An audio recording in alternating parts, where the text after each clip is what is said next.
Hi, Joel. Hello po. Ayan. Si Joel ay 21 years old. Anong pinagkakaabalahan, Joel?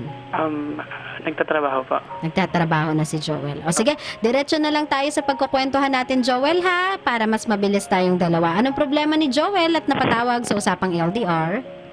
Ganito po kasi yun. Yung ex ko po, Mhm. from Pampanga po. Mhm. Tapos, 2 years and 2 weeks na po kami. Tapos, Wait. Yung ex mo, 2 years and 2 weeks kayo. yes po. Okay, tapos? Ano po ito? Gay po ito. Okay.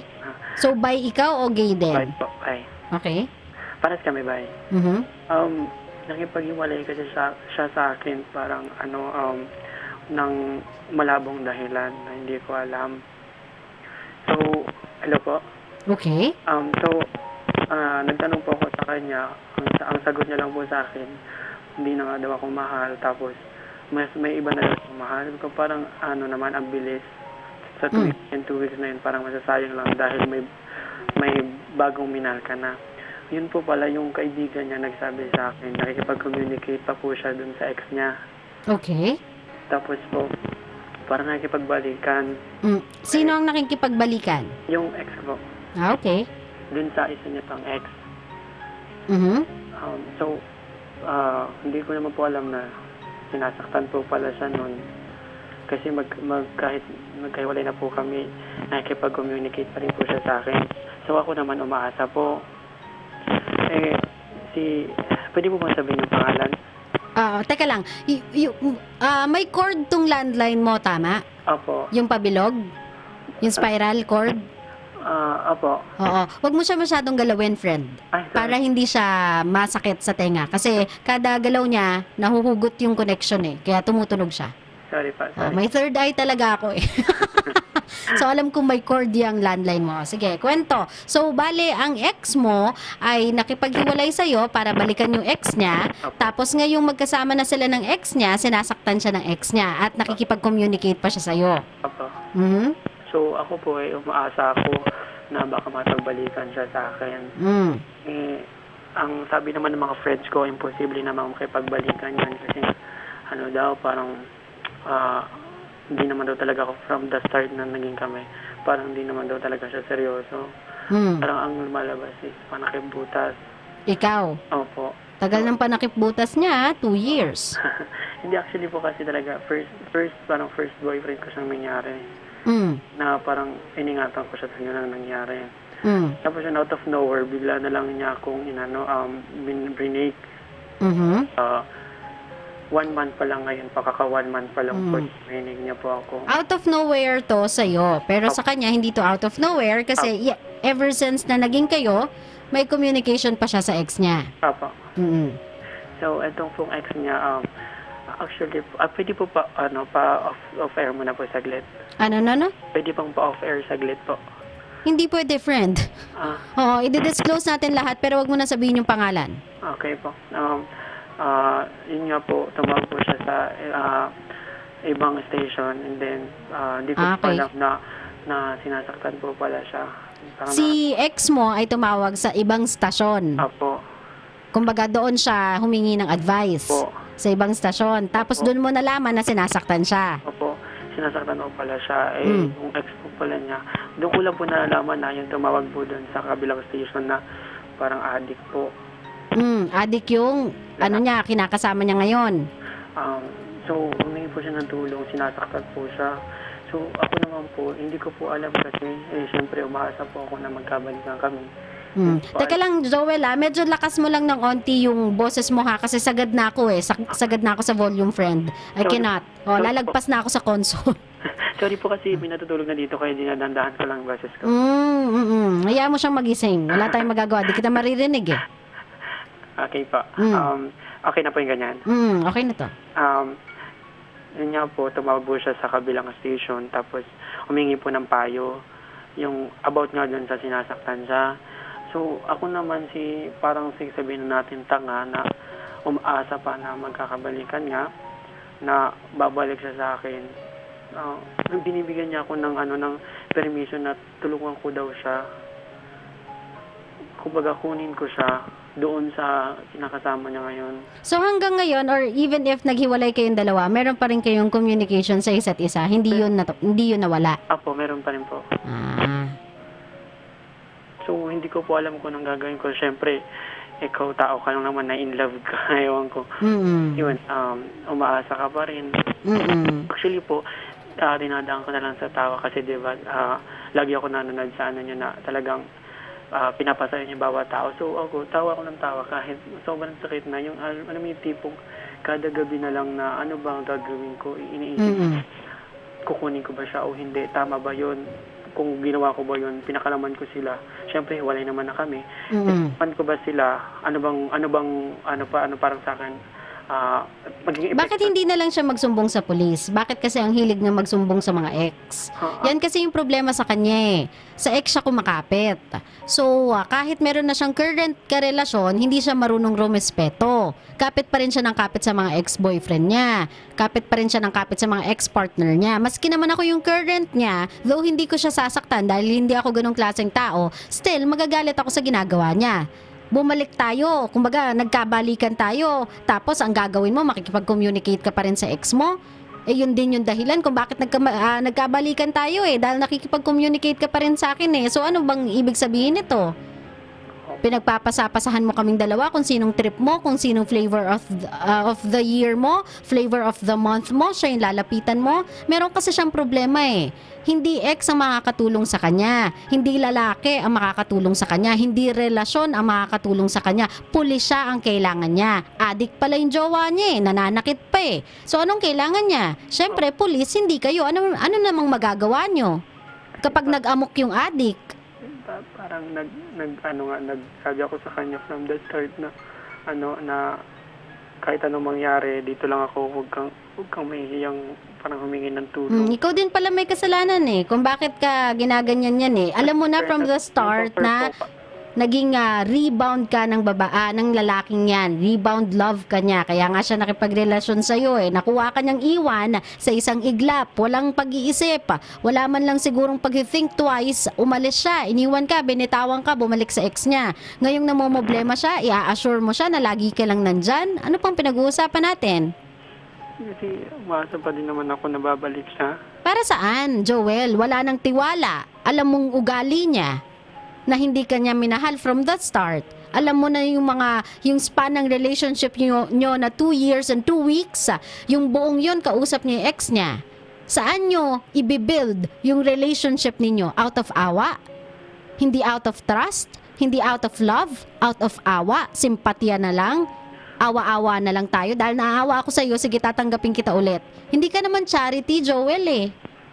Ito nga po, kakatext na lang po sa akin na kung pwede daw kunin ko siya. So, hindi ko alam kung gagawin ko. Isumbong mo sa pulis yung jowa niya. Sabihin mo, send mo sa akin yung location, magpapadala ako ng pulis sa'yo.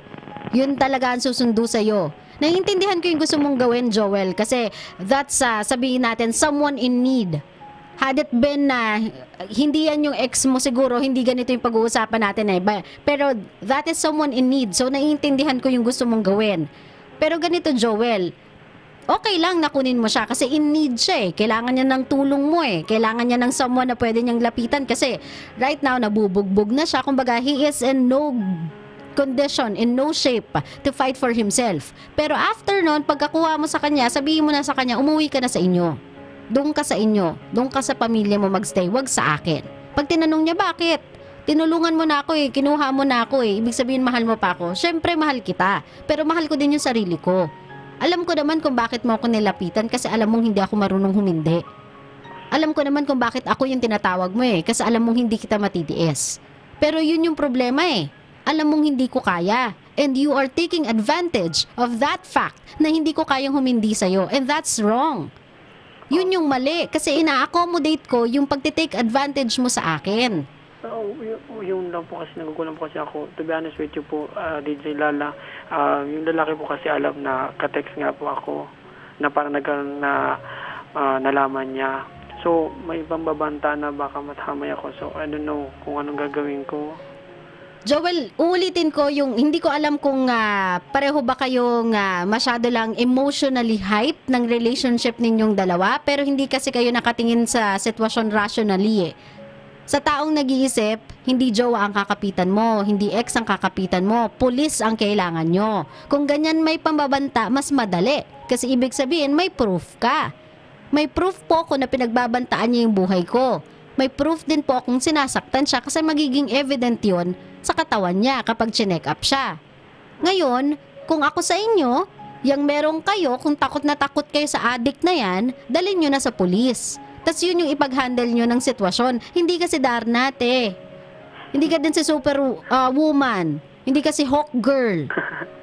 Hindi ko na Wala kang superpowers. At tigilan mo na yung pagkakasabi mo sa akin ng hindi ko na alam yung gagawin ko. Alam mo yung gagawin. Inuuna nyo lang kasi yung mga bagay na hindi naman importante, like yung relationship ninyo over your safety. 'Di ba? Minsan, wag tayong puro puso. Gamit tayo ng utak. Sabihin man nating mahal mo yan, mamamatay ka naman. Alam mo namang hindi ka mahal, bakit mo isusugal yung buhay mo? Siyempre hindi. Mag-iisip tayo. Sabi mo, mahal kita. Oo, wala ako dyang pagtanggi. Tanga nga ako kung tanga eh. Pero kung ilalagay ko yung sarili ko sa alanganin para sa isang taong alam ko namang hindi ako mahal at niloko pa ako, teka lang. Ibang usapan yan, hindi ako yung kailangan mo. Kailangan mo yung taong may baril.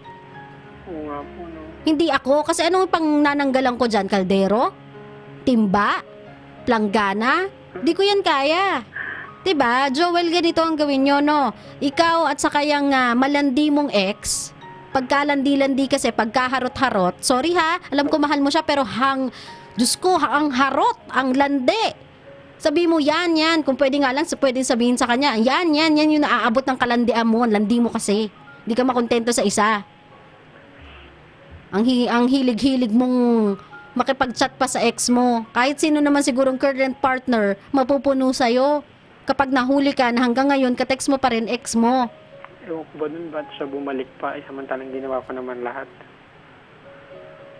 Ganito, no? Isumbong nyo na yan sa pulis. Adik yan, makakapanakit yan ng tao at may nasasaktan na siyang tao. Ngayon, ang death threat na. Nagbabanta na. So, ibig sabihin, yung taong yan, destructive na, kuya. Makakasakit na yung taong yan. Kung ako sa inyo, huwag kayong tatanga-tangan dalawa, pumunta na kayo sa pulis. Sabihin mo sa kanya, sige, kukunin kita. Pero hindi tayo didiretso sa bahay, hindi tayo didiretso sa motmot, didiretso tayo sa pulisya. Ihahabla na natin yan. Dadalhin ko yung cellphone ko na may death threat niyan, pakita mo sa kanila yung pasa mo at yung bugbog mo. Tapos, kung kaya mong i-pull up, yung tawag mo dun sa telepono sa kabilang estasyon bilang proof na sinasabi mong sinasaktan ka, i-pull up mo kamo. I-record mo. Alamin mo sa YouTube kung nakapost doon yung tawag na yon. Tapos, ilagay natin siya bilang ebidensya. Pero after nun, kung ako sa inyo, magkanya-kanya na kayo ng buhay. Pabalikin mo siya sa pamilya niya. Sabihin mo, sige na, uwi ka na sa inyo, sa bahay ninyo, doon ka. Huwag sa akin. Huwag ka sa akin tumuloy. Pag tinanong niya, bakit? Sabihin mo sa kanya, kasi yun yung tama. Kung babalik ka man sa akin, kung magiging tayo man ulit, this time around, kailangan sa tamang paraan na. Yung mahal talaga natin yung isa't isa. Kasi isinusuong ko na yung buhay ko sa isang taong alam kong hindi naman ako gusto at nakikinabang lang at nagtitake advantage sa kabaitan ko. And that is something na I do not sit well with. Hindi ako pinanganak ng mga magulang ko para magpaalila sa isang taong hindi ako na-appreciate. Nagigets mo ko, Joel? Nagigets ko na siya ay first boyfriend mo. Gets ko yun. Pero hindi porkit una siya, ibibigay mo na lahat. Magpapakatanga ka na. Kanya po eh. Una siya, pero hindi huli. Gets mo ko? Apo. Oo. So, tigil-tigilan nyo na yung pag-chat nyo sa isa't isa. Tapos, kung mag-chat man kayo, huling beses, sabihin mo sa kanyang ganyan, hindi kita susunduin. Magkita tayo somewhere. Kung susunduin man kita, dadalihin ko yung pulisya. Mas maganda. Tatawagan ko po ngayon. Sige po. Oo, habla na kayo against dyan, ha? Hindi yung ganyan. At magsama kayo ng pulis o kaya barangay. Huwag yung kayo-kayo lang yung nag-aayos niyan. Papahamak mo yung sarili mo para dyan sa taong yan. Mapapakuha nga ng cellphone ko. O, sige, ingat ka, ha? Huwag kang pupunta dun mag-isa, Joel, ha? Apo. Sige, Talaga bye-bye. po nagkamali. Thank you. Oo, bye-bye.